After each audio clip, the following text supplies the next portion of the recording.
So I want to talk about one building by Kahn, and it's going to be a way for us to think about how you put a building together. And obviously there's more than one way to do that. So the building I'm going to talk about, we architects call the medical towers. And that's for short. It's the A.N. Richards Medical Research Laboratory. Next to it is the biology building. We're not going to talk about that. But we call it the medical towers for short. And this is what they look like, or it looks like. And at the time it was built, it was the same time as Mies van der Rohe's Seagram Building. So Seagram Building was not the first glass skyscraper in Manhattan. Anybody know what was the first? The first glass skyscraper in Manhattan. Chrysler's a brick, all glass. It's actually diagonally across the street from this Lever Building, 1953. But anyway, this is the most famous. And now they're all, of course, all around the world. But this was quite revolutionary at the time. And it's very clean, very minimal. And to use a sexist analogy, Kahn said of the Seagram Building, it's like a beautiful woman in a corset. So you want it to express itself. And Mies has it all wrapped in this tight bronze and glass tube. So a building's got structure, mechanical, shear walls, diagonal bracing, elevators, electrical lines, air ducts. Where are they? I don't see any of them. And so Kahn's point was not just to make an interesting building with a lot of bumps, but to make a building that would tell us how it was put together. Kahn liked to say, the building is the record of the making of the building. And now, if you want to get into Kahn's philosophy, I wrote a book about it, so you can look that up. But Between Silence and Light. But it's key to his philosophy that we think in terms of the origins of things. So that aside, it's important to him that he communicate to us how the building is made. So here is a plan of a typical floor of the Seagram Building. And here we see all that stuff.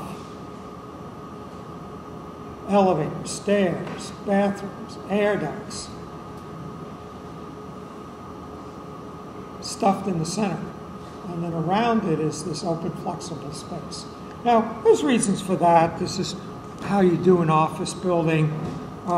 Tenants want these open, flexible floors. But Kahn's going to use all that stuff, fire stairs, air ducts, the structural columns, more air ducts, to articulate his building. Now, it's important for Kahn that we understand this is not arbitrary. This is not, oh, let's just put bumps on our building to make it look interesting. But this grows out of an inner understanding of the workings of the building. And here is a view of it. And we see all this going on here. Anybody know what this is?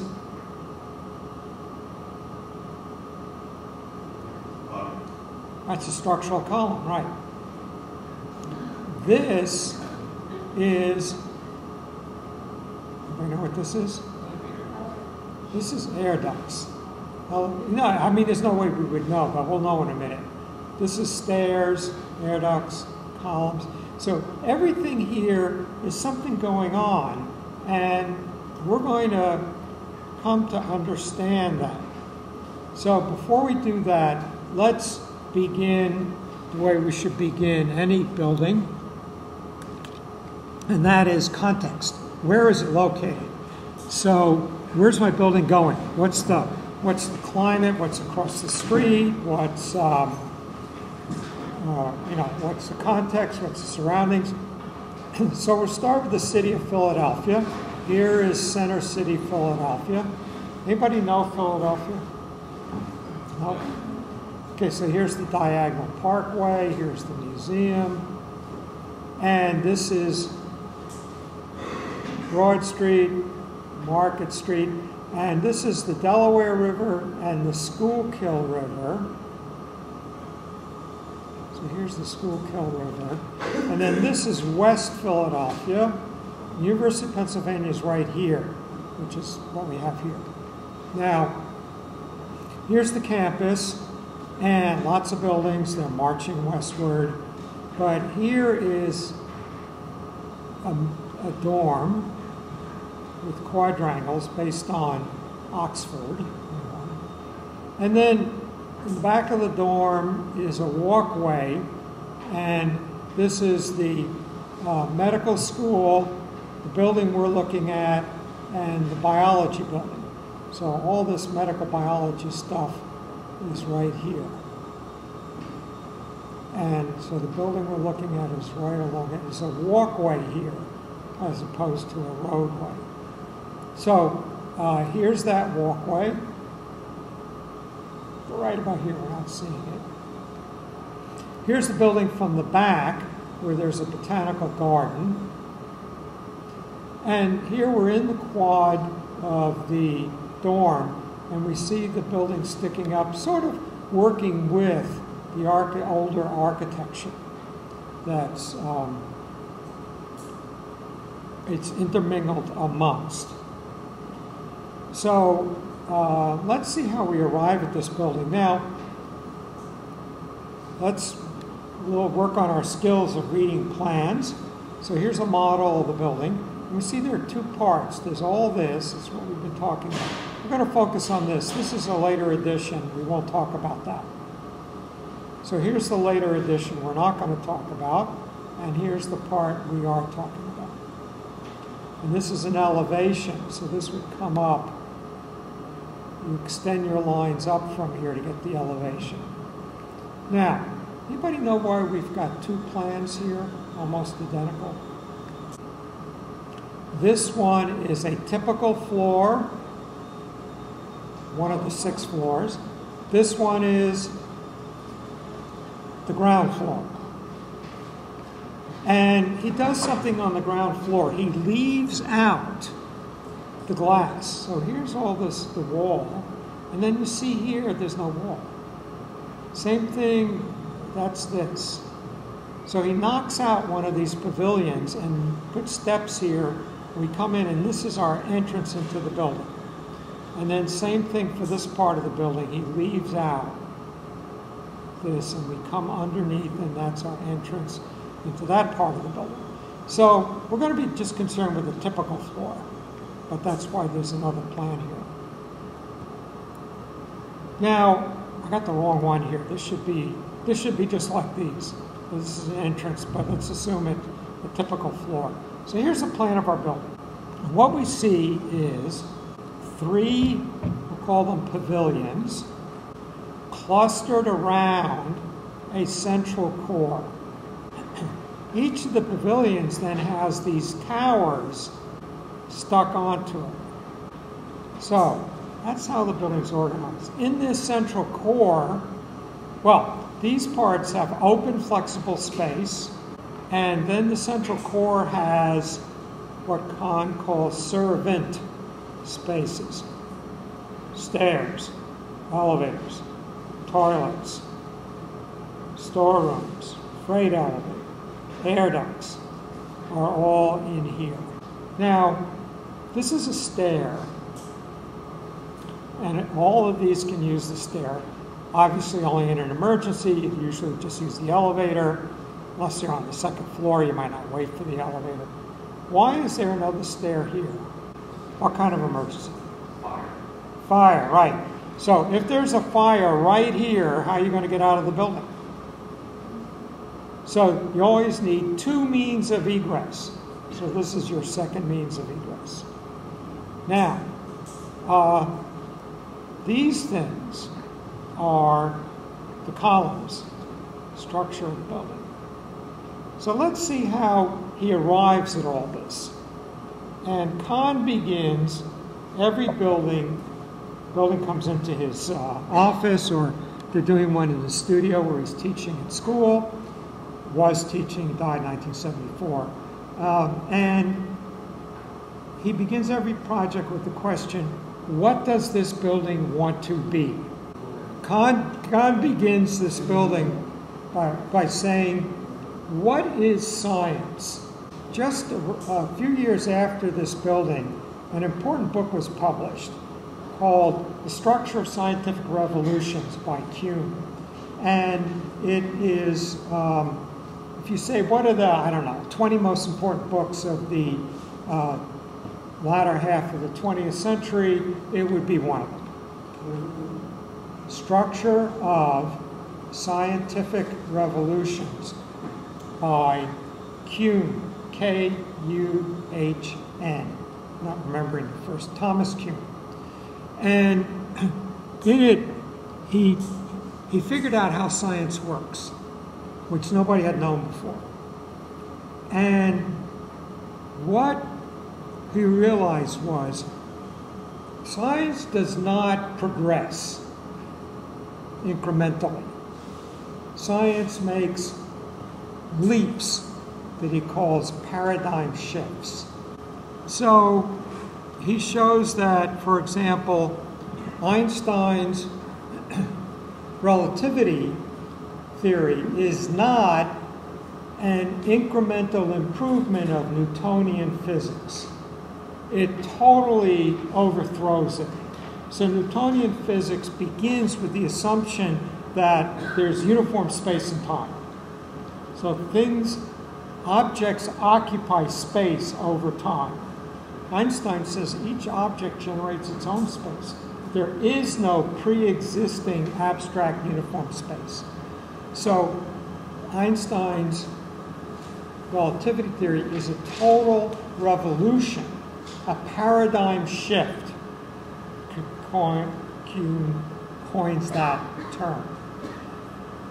And so Kuhn says there are, in fact, two kinds of science. Ordinary science, that's what we usually think of, people in lab coats pouring stuff in test tubes, working within a paradigm to develop ideas within those assumptions.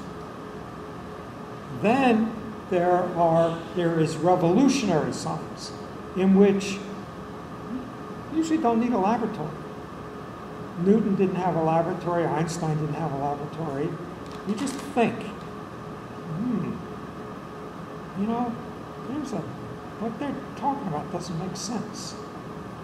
So Kahn says there's two parts to science. There's measurement, that's the ordinary everyday science.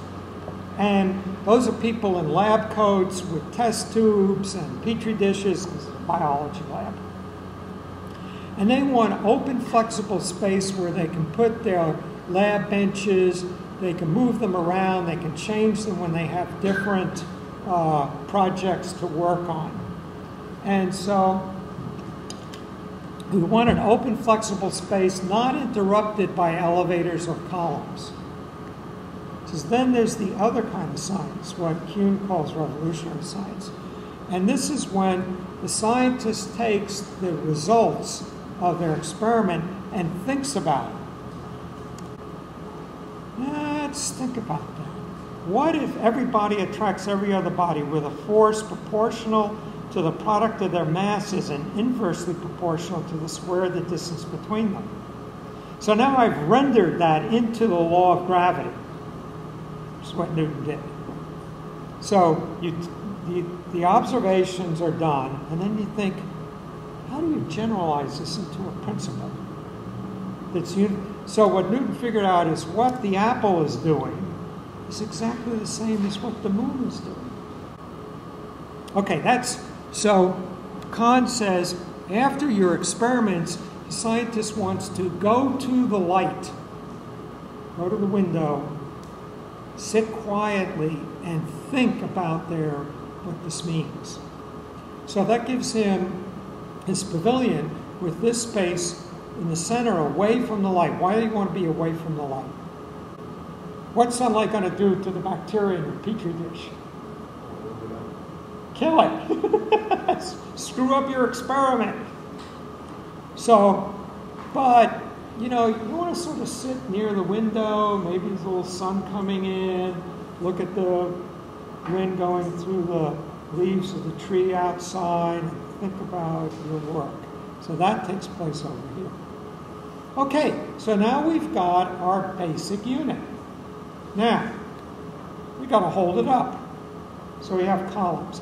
We don't want any columns inside. We said we want this to be open, flexible space where we can rearrange our lab desks depending upon what we're doing. We don't want the columns to be in these corners. We want that to be open for our view. Well, what's left? The third points. Okay, now we need our beams to hold up the floor. So they're going to span across big spans. And then we need beams on the edge. And they're going to cantilever to these points. So, we've got our structure. Now, if we were born here, we'd be fine. But we got to get in and out. We got to breathe. We need stairs, entrances and exits, fire stairs. We need attachments to the other parts of the building.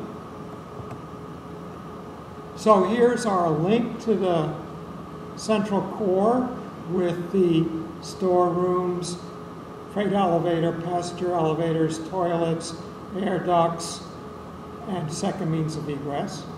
Here's our air duct. Here's our, let's see which is which, hang on. Here's our stair, here's our air duct, and here's our link to the next building. And we've got 3 of these in terms of the size of the building. And we need all this stuff, and we're linked to our neighboring buildings. There's the building. And we got it not through saying, well, we don't want a plain rectilinear building, we want an interesting building, so let's put some bumps on it. But these grow organically from the inside. Now, when we talk about Frank Lloyd Wright in next year, we'll think that way. And if you think of the human body, the way it's shaped, proportions, the chest, the abdomen, the way the muscles are arranged, they all come from the inside. Your chest comes, you start with your lungs, and then you wrap ribs around them, and then you got muscles layered over that, and this muscle has to pull this way, so it's set up like that, and then this muscle pulls this way, and then this muscle pulls this way. So you've grown the body from the inside out, and if we're spending enough time in the gym, it's very attractive because of the way it's put together.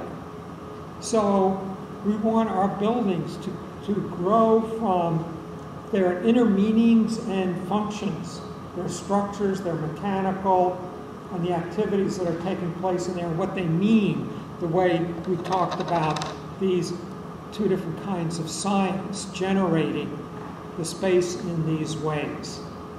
So that's how Kahn approaches the building. Now let's sort of get into a little more detail. Let's get that And here's that structure I just showed you. The columns on the third points. This building is, I'm going to throw out a bunch of big words. In about a year, they'll be real clear. This is a precast, pre-stressed, post-tension building. So, precast means that the concrete members, these columns, are cast not on the site, but in a factory. They're then brought there. Anybody seen a precast building anywhere recently? What would be an example of a precast building? Higgins Hall Center. We're sitting among the columns we see when we're sitting in the auditorium, and those big beams. Those columns were brought here and with big cranes, set them in place. You can see them just out the door right down there in the middle. Let's go on a field trip.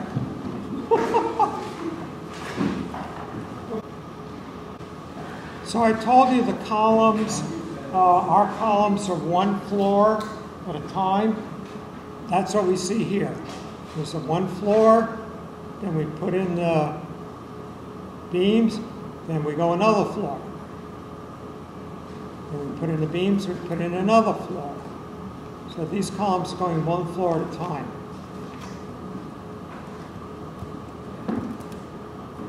So here are the columns, one floor at a time. Then they put in these big beams like this. So you remember we saw these beams sort of cross, make a tic-tac-toe. Now, here are those big beams. Now the beams going this way are in three pieces. 1, 2, 3. 1, 2, 3. Now there's a problem with that. If you have a beam made like this,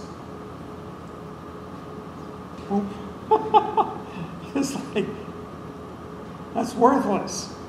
Now remember, this is stretching here. Concrete can't handle that anyway. It's the steel reinforcing bars that are going to handle it. But how do you, there's no steel reinforcing bars going all the way through. So, here is our 1, 2, and then 3 pieces. And then these are all prepared with holes in them. And there are holes in here too. And we slide the rebars into the holes. And these reinforcing bars have threads on them. And we put a nut on there. And we tighten the nut with a hydraulic wrench. Like, you know, when they take the tire off your car, the gas is going, that's what these are. Here's the pneumatic power. There's a big pneumatic wrenches spinning the nuts so it tightens up these rebars that are threaded through there. So we thread the steel in there and tighten it up. That's post-tension. So I said it was precast, pre-stressed, which is they stretch the bars before they pour the concrete, and post-tension. That's what they're doing here. So this is a typical floor. This is how it's assembled. Here are our one-story columns. We got the floor all assembled, and then we put on the next story of columns and do the next floor. And these shouldn't have been there. Next, the whole story I won't go into. The next wing of the building, he just left them out. And looking at the building from the side, this is before the biology building was added on, we see those columns in these pieces. Here are the edge beams going across. So here are the edge beams, and they get thinner because they're cantilevered. So tree branch is thick where it joins the trunk and gets thinner as it goes out because it has less to kill. At the end, it's only holding a couple leaves. At the beginning, it's holding the whole rest of the branch. So it's thicker here and gets thinner as it goes out. And here's that edge beam being hoisted by the crane into place, and here are two of them meeting. And then, in our case, the floor slabs are precast, but what Kahn did is he's got these rebars sticking up, and then he's going to put formwork under it, and then he's going to pour a concrete slab for the floor, and it's going to lock everything together. Because all this stuff could rattle a bit. So by having the slab poured at the site, it locks everything together. Here are the holes through which those post-tensioning reinforcing get threaded before they're tightened up. There's an engineer named August Komendant. You do not have to write that down. And then many years after this, he taught at Pratt, though he died some years ago. But he was the engineer who worked all this out. So here's one of these columns, one floor worth, being hoisted into place. And here we can see, in a finished building, it's telling us that these are pieces. And they're locked together, but they were cast in separate pieces. Here they are, the rebars being threaded into them. Now, here is the entrance. I told you he left out the glass on the ground floor of one of these pavilions. And this view isn't so good, but we see the stair here. Those are on the other side. So let's look from here and imagine we were coming upstairs here. And what Kahn is doing is every time you come into the entrance of the building, you look up. That whole story I just told you is told to you every time you come into the building. The building is the record of the making of the building. The building tells you how it was built every time you walk into it. Now, Kahn knows that most people aren't architects or engineers. They might not understand this, but he believes that it's communicated to us on a subconscious level. Now, Kahn's one of our greatest architects. In terms of the thoroughness with which he does this, he's the greatest architect ever. And Kahn believes that how he puts this together is important for communicating his intentions to us. And so we refer to Kahn as a didactic architect. So what does didactic mean? Anybody? Didactic is teaching. So the building is, do I ever get out of school? The building is providing a lesson. The building is telling us how a building should be built. And if you have an appreciation of this kind of architecture, when you go to buildings, you will always look and say, how did he put that together? Oh, God, that's sloppy. Or, hey, that's cool, he did that well. And you'll have an appreciation. It's like if you're serious about reading and writing. So, this is just some sloppy writing. Remember, we talked a little bit about last week the Everything is Architecture essay, and his writing wasn't as tight as it should be. And that's why we redid our writing. And so understanding what you're saying and making it clear is exactly, in your writing, is exactly what we want to do in our architecture. Now, in a laboratory, the mechanical equipment, which means air ducts, air conditioning, ventilation, pipes, plumbing, lighting, electrical, that's the mechanical equipment. In a laboratory, mechanical equipment is half the budget, half the square footage, and half the cubic footage, is a rough rule of thumb. It's a big part of the building. And rather than hide it, the way we saw Mies do in the Seagram building is putting it in the center and looking at the outside of the building, you'd have no idea it was there. It's like you look at the Seagram building, where does the air come in? Where does it go out? I don't know. Well, Kahn just the way he tells us how the structure works, also tells us how mechanical works. So the building is a great breathing machine, and it tells us, it's a diagram of its breathing process.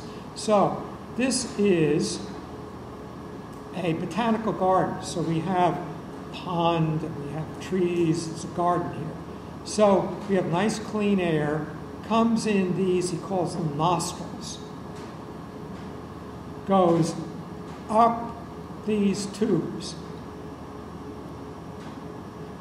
into the top of the building where the big air handling equipment is, big fans and blowers and stuff. It then goes, the air conditioning here and all that, it goes down through the tubes in the building into each floor of these pavilions. And then the used up air is exhausted out, these guys high up, and dispersed. So in through the building and out. So all these towers here are these, now if it has these two fins, it's a stair. If it doesn't have the fins, it's then air ducts.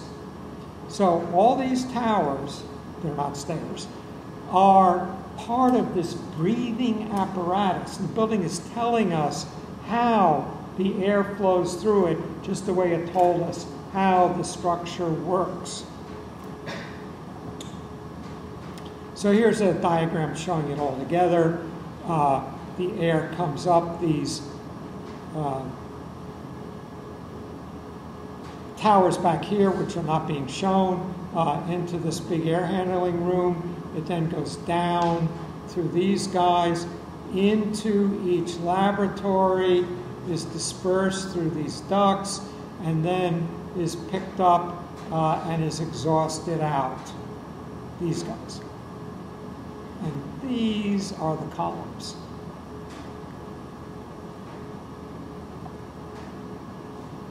Now, all this sounds great, and it is. It's a wonderful building. It was very important for moving architecture ahead. It is deeply philosophically based, and it is a lesson to us in how to build. However, there were problems with the building.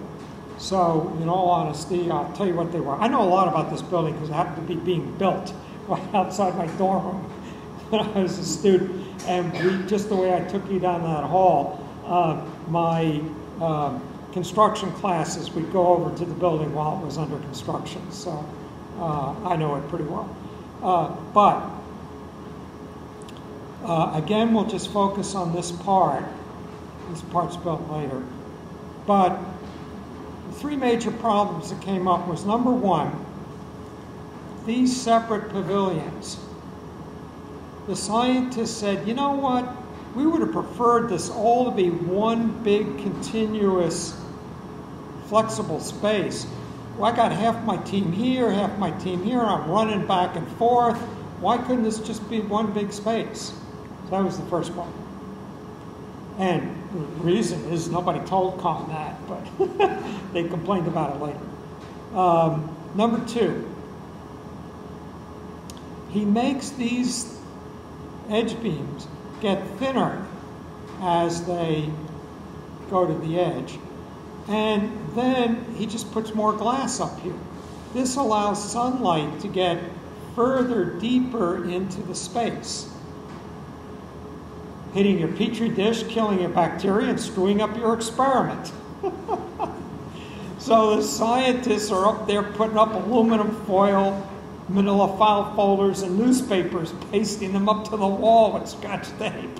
It's real embarrassing to an architect when they start taping newspapers on the glass.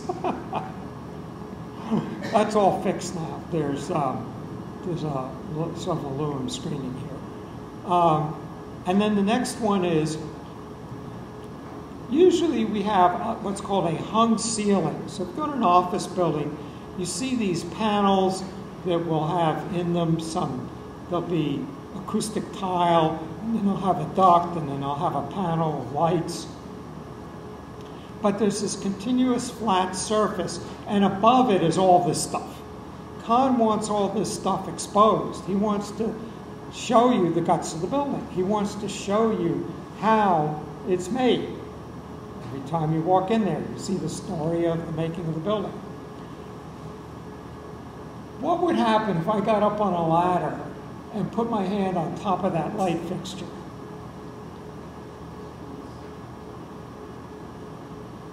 Be black, right? I mean, nobody's dusting up there. How many years has dust been collecting up there?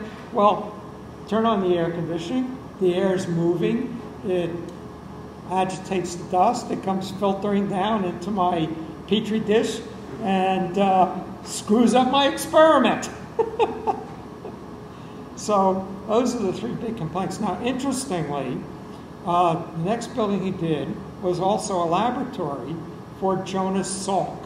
Who can tell me what Jonas Salk did? S-A-L-K. Is that Salk Institute? The Salk Institute. But why? What did he do to get famous? It was on the hill. So like, No. What did Salk do that he became famous enough that he could have an institute? yeah. Polio vaccine. Yeah. So polio was a horrible disease, epidemic, and he developed a vaccine. It's a virus. In a case of virus, you get either a weakened virus or a killed virus. You inject it. That's what you get your small. That's what all the shots you get as a baby are: mumps, measles, rubella, polio. These are all viral diseases, and you get weakened or killed virus injected, and your body says, uh-oh, polio virus, better get the immune system going, and you get antibodies, but it was no threat. It was a killed virus, but your body didn't know that. Now, real polio comes along, the immunity's already there. So that's why you get vaccines. So he developed the polio vaccine, became super famous, and said, I want my own laboratory and I want Kahn to do it, be the architect. So we're not looking at that building. Maybe sometime later this year if we have time to look at it. But it solved all those three problems. And whereas this building is 50 years old on its last legs, Salk building is 45 years old and good as ever, because he had a device whereby you can just easily update it. It'll never be out of date. This is what we're looking at, and again, lots of stuff going on, but now you know more about what it all is.